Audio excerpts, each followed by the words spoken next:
Bismillahirrohmanirrohim. Assalamualaikum warahmatullahi wabarakatuh.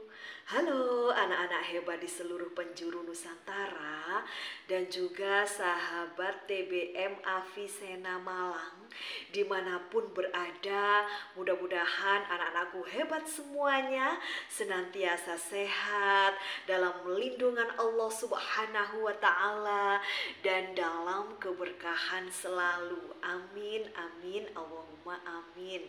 Alhamdulillah, Bu Aini senang sekali. Kali ini Bu Aini sudah membawa buku yang sangat menarik untuk anak-anak hebat semuanya, yakni buku yang berjudul 44 kisah sahabiah Nabi, yang tentunya buku ini banyak sekali ya hikmah, pembelajaran yang bermakna, dan juga tentunya buku ini banyak sekali mengandung keteladanan-keteladanan yang dapat kita terapkan dalam kehidupan sehari-hari. Dan buku ini ditulis oleh Kak Harun Ar-Rasyid, diterbitkan dari penerbit PQS Sumber Ilmu. Yuk kita simak sampai selesai ya, agar anak-anak hebat semuanya dapat mengambil hikmah dari kisah yang dibacakan oleh Bu Aini. Yuk kita baca basmalah bersama-sama. Bismillahirrahmanirrahim. Kali ini Bu Aini akan membacakan kisah dari ibu-ibu hebat pada zaman Rasulullah Shallallahu Alaihi Wasallam. Di antaranya ada Ummu Sulaim, ada Ummu Fadl, ada Khonsa binti Amru, dan ada Habsyah binti Rofi. Dan kali ini Bu Aini akan membacakan kisah dari Ummu Fadl. Ummu Fadl ini merupakan ibu ulama umat dan juga imam tafsir. Kita simak sampai selesai ya anak-anak. Ummu Fadl memiliki nama asli Lubabah binti Haris. Ia lahir di Makkah pada tahun 593 Masehi. Ayahnya bernama Haris bin Hazan dan ibunya bernama Hindun binti Auf. Ia menikah dengan Abbas bin Abdul Muthalib. Dari pernikahan itu lahirlah 6 orang anak yang mulia. Salah satu anaknya kelak akan menjadi ulama umat dan imam tafsir. Dia bernama Abdullah bin Abbas. Ummu Fadl adalah sahabiah pertama yang masuk Islam setelah Khadijah. Ketika Rasulullah memerintahkan para sahabatnya untuk hijrah ke Madinah, Ummu Fadl tetap tinggal di Makkah bersama suaminya. Ia mengira suaminya masih musyrik, padahal Abbas sebenarnya telah memeluk agama Islam. Hanya Rasulullah yang mengetahui keislamannya. Ummu Fadl hijrah ke Madinah setelah kaum muslimin menaklukkan kota Makkah. Ia bersedih karena tidak mendapatkan kebaikan pada hijrah sebelumnya. Ummu Fadl termasuk wanita yang cerdas. Ia gemar menuntut ilmu sehingga ia memiliki banyak hafalan Al-Quran dan juga hadis. Ilmu ini juga diajarkan kepada anak-anaknya. Anaknya yang paling cepat memperoleh ilmunya adalah Ibnu Abbas.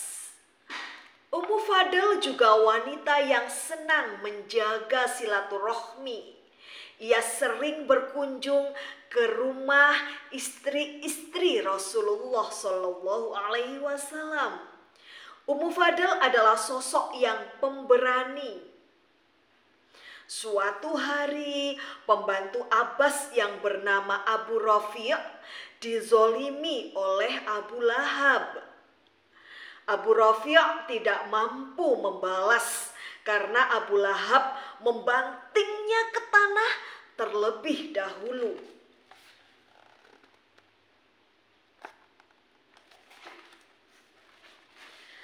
Lalu Ummu Fadl datang kepada Abu Lahab dan memukulnya dengan tiang pembatas Zamzam.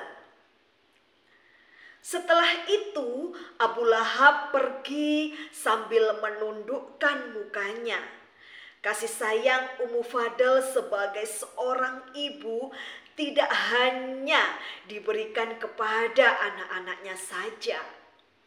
Kasih sayang itu juga diberikan kepada cucu-cucu Rasulullah, diantaranya adalah kepada Hasan dan juga Husain. Ummu Fadl menyusui keduanya. Ia merasa bahagia memberikan bantuannya kepada keluarga Rasulullah. Ummu Fadl mendapatkan 2 kabar bahagia setelah hijrah ke Madinah. Pertama, ia bahagia mengetahui keislaman suaminya. Bahkan, ia tidak menyangka bahwa suaminya mendapatkan kedudukan yang mulia di sisi Rasulullah Shallallahu Alaihi Wasallam. Yang kedua, ia bahagia melihat anaknya menjadi ulama besar dan ahli dalam bidang tafsir. Ummu Fadl wafat pada tahun 29 Hijriah di Madinah. Nah, anak-anakku hebat semuanya, itulah tadi kisah yang sangat menarik dari Ummu Fadl, ibu ulama dari umat dan imam tafsir.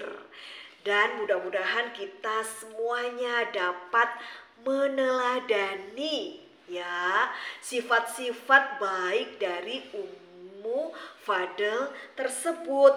Dan anak-anakku hebat semuanya, hikmah yang dapat kita ambil tadi ya, diantaranya yang pertama, seorang muslimah hendaknya berani membela saudaranya yang telah dizolimi oleh orang lain.